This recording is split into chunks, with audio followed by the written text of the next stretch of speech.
Support for WUWM podcast comes from Hop Harvest and Vine and Good Harvest Market in Milwaukee, part of One Destination, combining farm-to-table dining, local craft beers, and organic groceries under one roof. More at goodharvestmarket.com. Milwaukee is known for its deep ties to socialism. It was the first major city to elect a socialist mayor, and the first place to elect a socialist to Congress.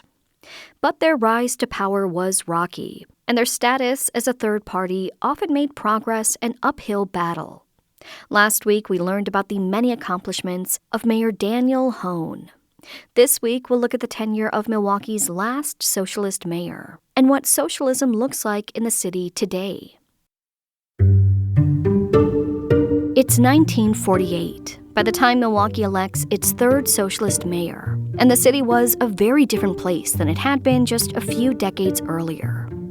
Frank Zeidler had joined the Socialist Party as a young man at the height of the Great Depression, but the party had changed a lot over the last decade, as historian Ames McGinnis explains. The Socialist Party as it existed in 1948 was kind of just barely hanging on, and the group of young people, relatively young people, like Zeidler himself, who were at the center of it, were actually relatively newcomers to the party, trying to reinvent it for a different historical moment. The Social Democrats had lost many of their most fervent leaders to death or defection, and the city was undergoing a massive transformation. The end of World War II marked a new era in America, and Milwaukee was no exception. The metropolitan area was quickly expanding, but the city's aging infrastructure was struggling to keep up. To get elected as mayor, Zeidler would need far more support than the Socialists could provide. Historian John Gerda explains. By that time, there was no longer a socialist organization that could do the bundle brigade of the literature drops. In 48 hours, they could blanket the city, with periodicals in any language that was desired.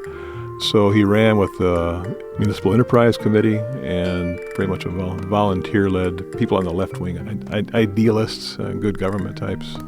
So it was kind of a ragtag campaign, but he was someone who was carrying on quite visibly and openly the legacy of the Socialists, that had done such good things for Milwaukee over the years. Frank Zeidler was following in the footsteps of his brother Carl, who had previously unseated the city's longest-serving socialist mayor, Daniel Hone.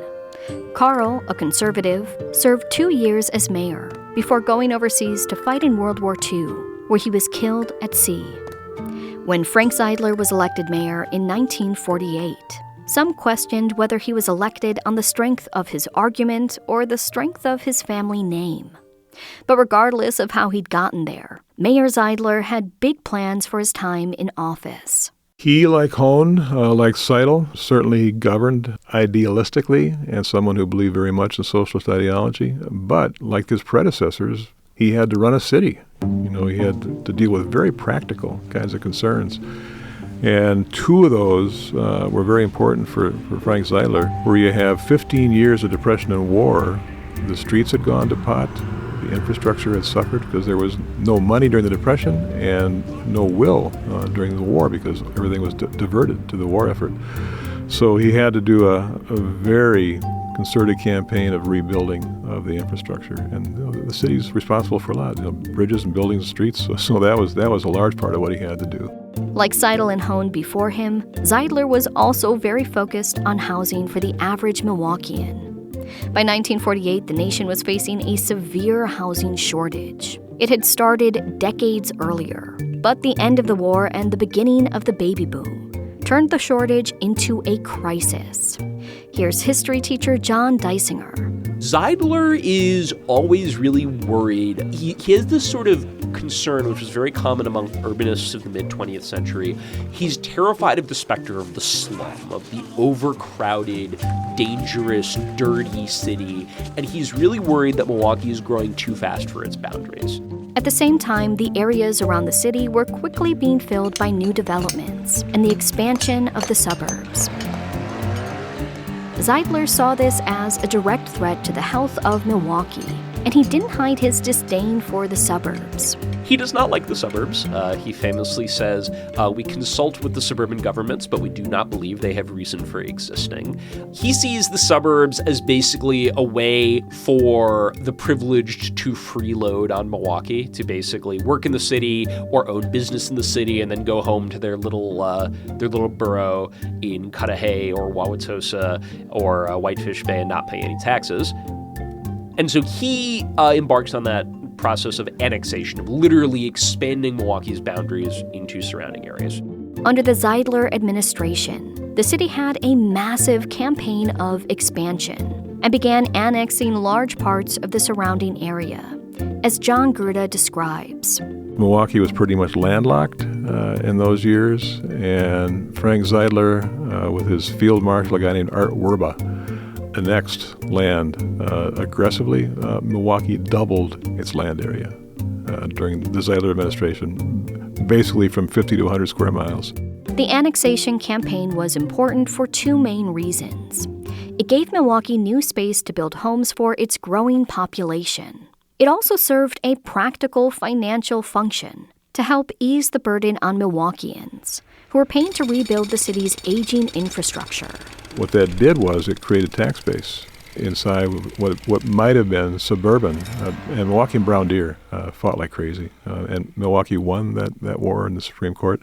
So Brown Deer became a village of its own, but it would have had the whole northwest side that became Milwaukee's. And what that meant was you have a place for Milwaukee to grow and a place for Milwaukee to develop tax base that helped to ease the burden on the older part of town that was in more serious need of repair and reinvestment.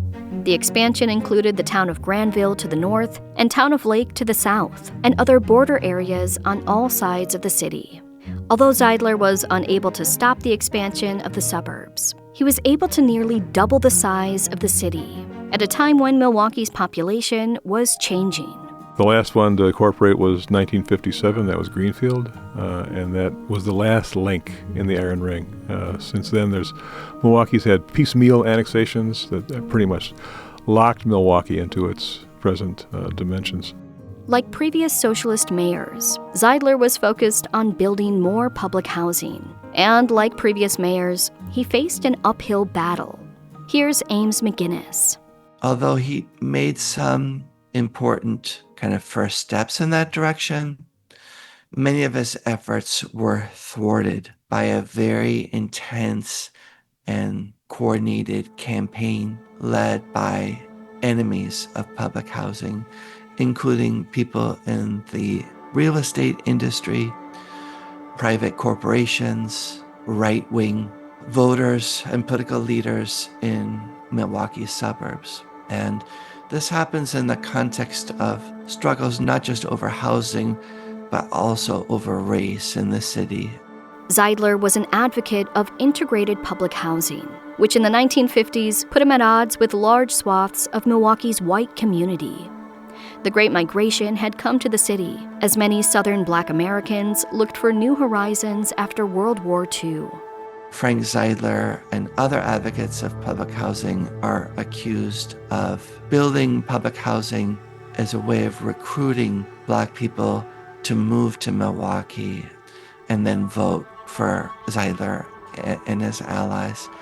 These racist campaigns are really ugly and produce a lot of scars across the urban landscape and the metropolitan landscape that in different ways I think are still with us today. During his time in office, Zeidler had advocated for public housing in Black neighborhoods and created a Human Rights Commission, which put him in the crosshairs of the burgeoning civil rights struggle that would dominate political life in the city a decade later. Zeidler's politics also put him in the crosshairs of the anti-communist fervor that had proliferated in the U.S., thanks in part to another Wisconsin politician, Senator Joseph McCarthy. The communist accusations were baseless. There was a real contradiction there that Zeidler and even his opponents, I think, recognized, which was that Frank Zeidler was never a communist. In fact, he was a stalwart anti-communist. Socialists by the 1950s were very anti-authoritarian, pro-democracy, and hugely critical of the Soviet Union. So you can imagine then how maddening this would be for Zeidler to find himself being accused of being a communist or even a Stalinist, when that's antithetical to the very essence of how he sees socialism. By Zeidler's third campaign for re-election, the attacks had taken their toll. In 1960, he decided to retire. Ironically, one of Zeidler's biggest accomplishments in office would end up decimating some of the black neighborhoods he had been accused of favoring. Here's John Gerda. He was also an early proponent of freeways back in the days when they were not controversial. There was so much gridlock back in those years that anything that would keep you from having to wait through 6 stoplights to get across Wisconsin Avenue was greeted with a lot of enthusiasm. Black neighborhoods like Bronzeville were carved up to make way for the highways, destroying homes and businesses alike. The planning and construction had started during the Zeidler administration, although the depth of the destruction wouldn't be realized for decades. Zeidler may have left office in 1960, but he didn't leave his civic life behind him. He spent 46 years not being mayor, and I think during that time established himself as kind of the model of what a citizen should be. It's just generous with his time, always curious, always taking a part in discussions, and kind of staying in the game in so many important ways. Zeidler remained a committed socialist through the rest of his life, helping reform the Social Democratic Party into the Socialist Party of the United States of America in 1973. But his work expanded far beyond politics. Here's Ames McGinnis. If you look at Frank Zeidler's resume at the end of his life, it's just extraordinary. The number of different organizations and clubs that he's not only a part of, but he's showing up and helping to lead. Just an incredibly inspiring figure. Today, a new breed of socialists have been making waves in the U.S., led by the Democratic Socialists of America, or DSA. It's an organization that promotes socialist policies, but it's not a traditional political party like the Social Democrats were. Instead, most prominent DSA elected officials are Democrats, like New York City Mayor Zohran Mamdani, or U.S. Representative Alexandria Ocasio-Cortez. In 2020, DSA member Ryan Clancy became the first socialist elected to the Milwaukee County Board since 1956. Today, he represents Wisconsin's 19th Assembly District. While the DSA has some core differences from the Social Democrats before them, Representative Clancy says they share some core values. We are focused on, pragmatic issues, but also towards larger goals. So, we're all in favor of a public option, for example, for health insurance. But we all realize that the best solution here is universal single-payer healthcare at the national level. We're all in favor of the right to counsel, which I passed at the county level, which provides attorneys to folks facing eviction. But ultimately, we know that the bigger solution is social and cooperative housing. So we are both pragmatic, but also we have our sights on that larger kind of institutional change as well. History teacher John Deisinger is also a member of the DSA. He sees a lot of commonality between now and the time period where the Social Democrats rose to power. The Socialists rose out of what is sometimes called the Gilded Age, where the United States was seeing enormous wealth inequality, more and more of the nation's wealth congregating in the private fortunes of men like Rockefeller, Carnegie, and Morgan. So too today, we see more and more wealth being accumulated in the private fortunes of people like Jeff Bezos or Elon Musk or Mark Zuckerberg.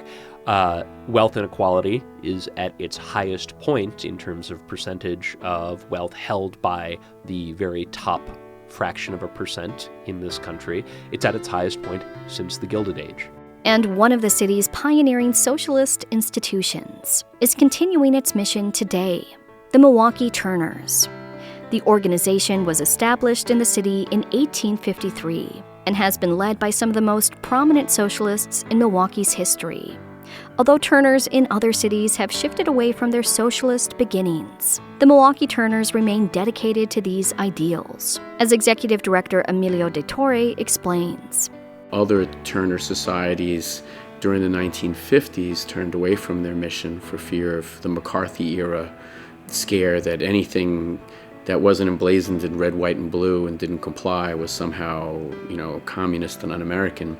But they've diminished because they just focused on lederhosen and fish fries exclusively, and they forgot their mission. I think the success of what we're doing today is because we've never forgotten our mission.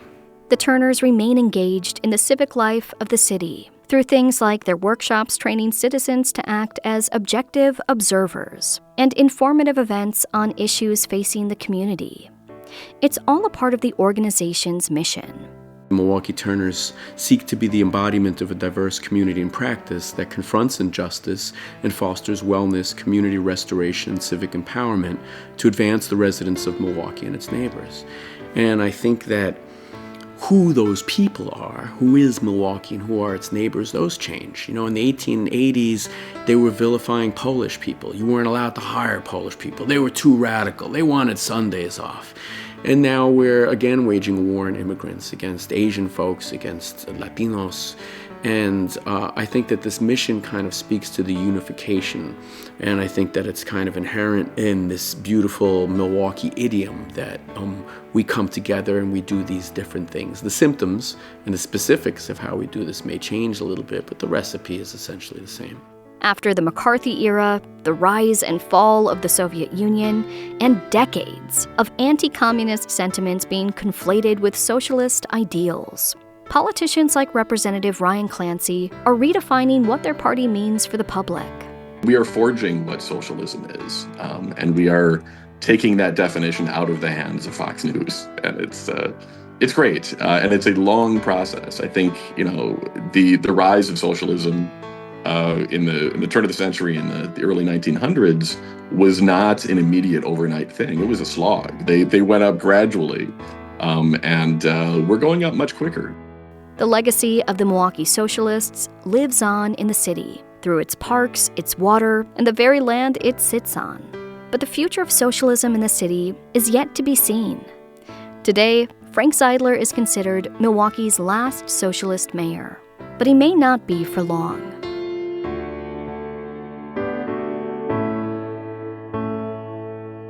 You just heard the fourth and final part of our series on the Milwaukee Socialists.